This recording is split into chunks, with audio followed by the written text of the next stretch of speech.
বিশাখাপত্তনম ভ্রমণের দ্বিতীয় পর্বে আপনাদের স্বাগত। একটা অটো করে আমরা চলে এলাম সীমাচলম পাহাড়ের উপরে শ্রী বরাহলক্ষ্মী নরসিংহ স্বামী টেম্পলে। এই মন্দিরটা খুব পুরনো, 1098 সালে এটা তৈরি করা হয়েছিল। আর এইটা দ্রাবিড়ীয় এবং কলিঙ্গ আর্কিটেকচারে তৈরি হয়েছে এবং খুব প্রাচীন মন্দির। এই অঞ্চলের প্রাচীনতম মন্দিরের মধ্যে এই মন্দির শ্রী বরাহলক্ষ্মী নরসিংহ স্বামী টেম্পল বিখ্যাত। আমরা সেখানে এসেছি, এখানে এসে ঠাকুরের দর্শন করলাম, প্রসাদ নিলাম। চলন পাহাড়েই আমাদের দূরদর্শনের হাই পাওয়ার ট্রান্সমিটারের টাওয়ার দেখা যাচ্ছে। আমরা এখান থেকে এবার প্রসাদ নিয়ে রওনা দেব শহরের দিকে। এখানে একটা বাস পরিষেবা আছে এই মন্দির থেকে। শহরের একটা নির্দিষ্ট স্ট্যান্ড থেকে বাসটা ছাড়ে, আমরা সেই বাসের লাইনে এসে দাঁড়িয়ে আছি। বাস আসবে, বাস পরপর লোকজনকে নিয়ে খুব অল্প পয়সার বিনিময়ে নিয়ে চলে যাবে শহরের বাস স্ট্যান্ডের কাছাকাছি। সেখান থেকে আমরা আবার বাস নিয়ে আমাদের পরবর্তী গন্তব্যের দিকে যাব। আমরা বাসে উঠে পড়েছি।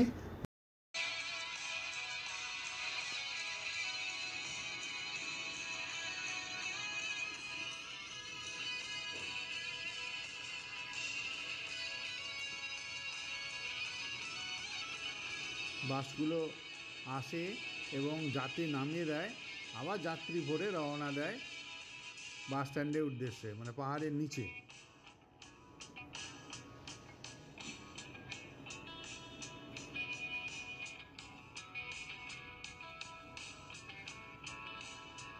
আমরা চলে এসেছি পাহাড়ের নিচে। এবার অটো একটা করে নিয়ে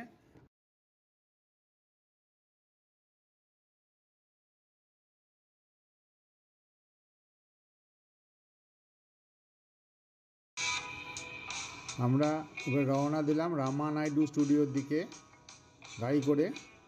গাড়ি পাহাড়ে উঠছে, এই স্টুডিওটাও পাহাড়ের মাথার উপরে। তো গাড়ি যাচ্ছে, যেতে গাড়ি উঠে পড়লো রামা নাইডু স্টুডিও। এটা 2007 সালে উদ্বোধন হয়েছিল তৎকালীন মুখ্যমন্ত্রীর হাতে। আপনারা দেখুন স্টুডিওর কার্যকলাপ এবং তাদের সেট। এর ভেতরেই পুলিশ স্টেশন আছে, রেল স্টেশন আছে, মন্দির আছে, কত কি ব্যবস্থা। বিশাল পাহাড়ের একটা মাথায় গোটাটা জুড়ে রামা নাইডু স্টুডিও। আমরা বিভিন্ন অংশে ঘুরে দেখতে থাকলাম, ছবি তুলতে থাকলাম। ওয়েদারও খুব মনোরম, হাওয়া দিচ্ছে বেশ জোরে জোরে। আর কত রকমের সেট তৈরি করা আছে। আমরা থাকতেই একটা স্থানীয় ছবি শুটিং হচ্ছিলো, আমরা দাঁড়িয়ে দেখলাম। ওই তাদের ওবি ভ্যান রাখা আছে যেখান থেকে রেকর্ডিং হচ্ছে, সেগুলোও আমরা দেখলাম, কিছু জানার চেষ্টা করলাম। স্টুডিওর ভেতরে গেলাম, স্টুডিও বাড়িতেই ছবি তুললাম। বেশ সুন্দর জায়গা এবং সিনেমাও এখানে অনেক তৈরি হয়। দক্ষিণী সিনেমার জগতে এই রামা নাইডু স্টুডিও যথেষ্ট অবদান।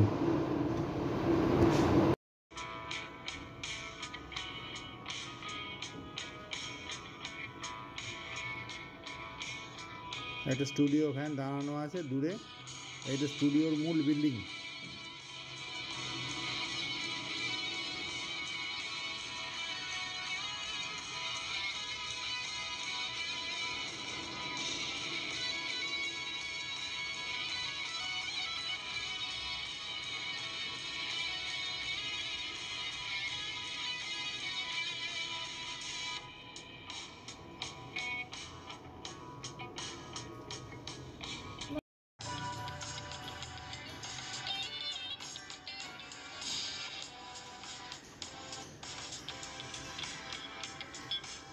আস্ত একটা বাড়ি, পুলিশ স্টেশন।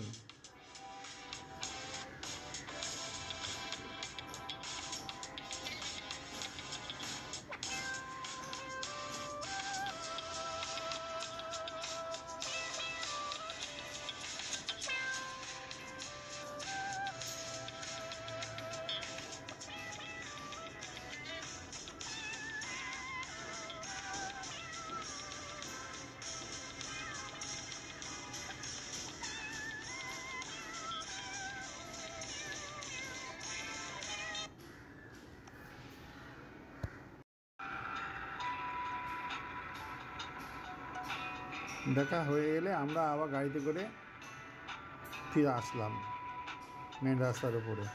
আমাদের নেক্সট গন্তব্য ঋষিকন্ডা বিচ।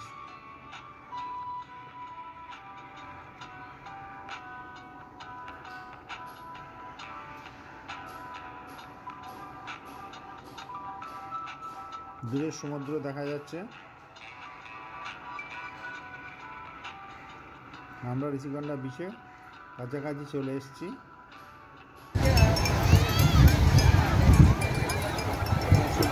আমরা এখন এসেছি ঋষিকন্ডা বিচ। আমি মামুন।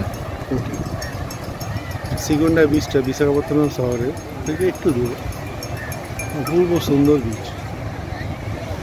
এখানে নানা ধরনের ওয়াটার স্পোর্টস আছে, প্রচুর মানুষ খেলাধুলা করে বেড়াচ্ছে এবং বিউটিফুল স্পট ঋষিকন্ডা বিচ।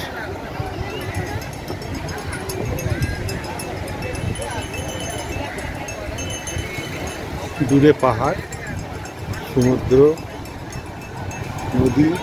আমরা রামানাইডু স্টুডিও দেখে এলাম। এখানে বিচটা দেখবার মতো। এখানে বিভিন্ন ওয়াটার গেম হচ্ছে, বিভিন্ন ওয়াটার গেম।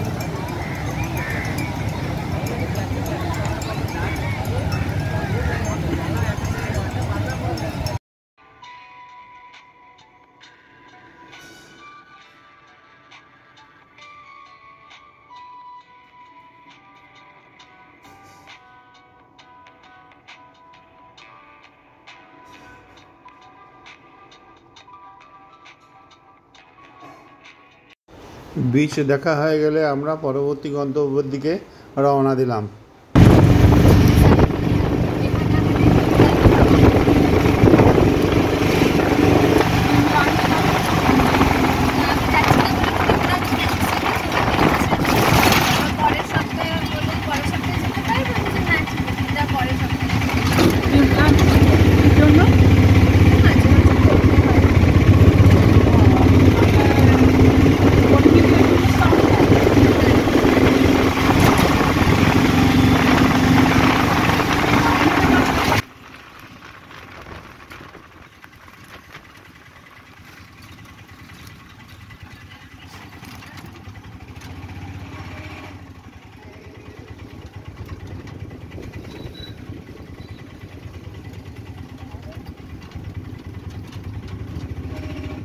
एकदम नजदीक ले चलो, हमारा पैदल हम जा नहीं पाएगा।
আমরা এখন এসেছি ট্রিনিটি পার্ক বিশাখাপত্তনম।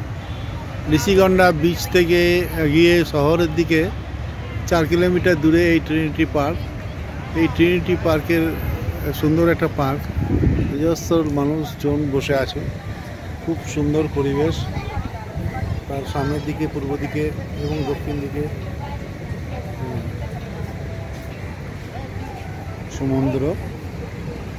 সমুদ্র ঢেউ, পাহাড়ে পাথর ছড়িয়ে ছিটিয়ে বিছানো পাথরে এসে ধাক্কা মারছে। স্নানের উপযুক্ত জায়গা নয়, কিন্তু বেড়ানোর পক্ষে সত্যিই উপযুক্ত।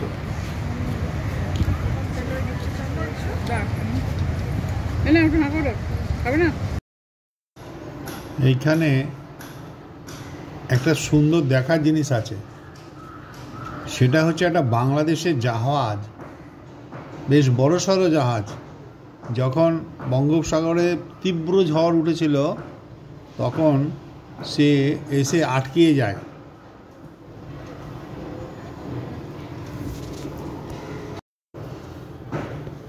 সেই জাহাজটি এখনো পর্যন্ত তাকে উদ্ধার করে নিয়ে যাওয়া সম্ভব হয়নি, কারণ তীরে পাথরের মধ্যে ওই অত বিশাল আকারের জাহাজটা এসে আটকে আছে। লোকের মুখে শোনা যাচ্ছে ওটাকে নাকি রেস্টুরেন্ট বানানো হবে, কেউ বলছে মিউজিয়াম বানানো হবে। এই হচ্ছে সেই বাংলাদেশের জাহাজ যা ঝড়ে এখানে এসে আটকিয়ে পড়ে আছে।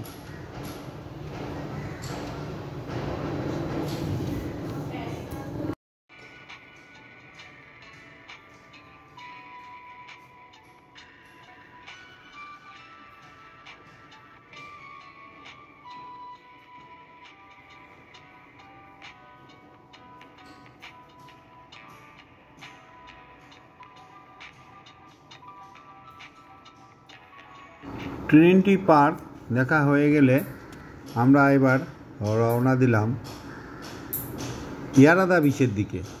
ইয়ারাদা বিচ শহর থেকে অনেকটাই দূরে। গাড়িতে করে আমরা রওনা দিলাম ইয়ারাদা বিচে। প্রথম দিকটা ইয়ারাদা বিচে যাওয়ার রাস্তায় ডিফেন্স এরিয়া, এবং সেখানে বিভিন্ন ধরনের অফিস আছে, এবং সেই এরিয়া পার হওয়ার পরে সমুদ্র দেখা যাচ্ছিল, এবং সেই সমুদ্র বিচ বা ওই রাস্তা বেশ নির্জন। এটা সন্ধ্যাবেলায় যাওয়ার উপযুক্ত জায়গা নয়। এই ইয়ারাদা বিচ দেখতে হলে দিনের বেলাতেই দেখতে হবে। এই বিচের সৌন্দর্য খুব সুন্দর, মানুষজন আসে দেখবার জন্য, তবে সংখ্যায় খুব কম। গাড়ি ওখান থেকে পাওয়া যায় না, গাড়ি রিজার্ভ করেই আসতে হবে বিশাখাপত্তনম থেকে ইয়ারাদা বিচ দেখার জন্য, এবং গাড়ি ভাড়া 1000 টাকার ওপরেই। রাস্তার সৌন্দর্য খুব সুন্দর, পাহাড়ের উপরে উঠে বিভিন্ন পজিশন থেকে ছবি নেওয়া যায়। বেশিরভাগই সামরিক বাহিনীর তত্ত্বাবধানে, সেখানে ছবি তোলা নিষিদ্ধ। আমরা ইয়ারাদা বিচে ঘুরতে লাগলাম এবং ছবি তুলতে থাকলাম এবং আনন্দ করতে থাকলাম।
এই ভিডিওটা আমি এখানেই শেষ করছি।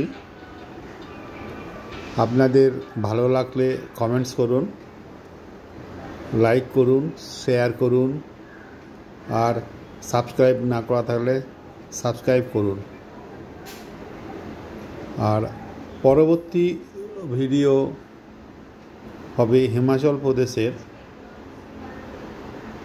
সেই নতুন ভিডিওগুলোকে নিয়ে খুব শীঘ্রই আমি আসছি, কারণ পুজোর সময় বহুত মানুষ হিমাচল ভ্রমণে যাবেন তাদের কাজে লাগতে পারে। এই বলে এখানে শেষ করছি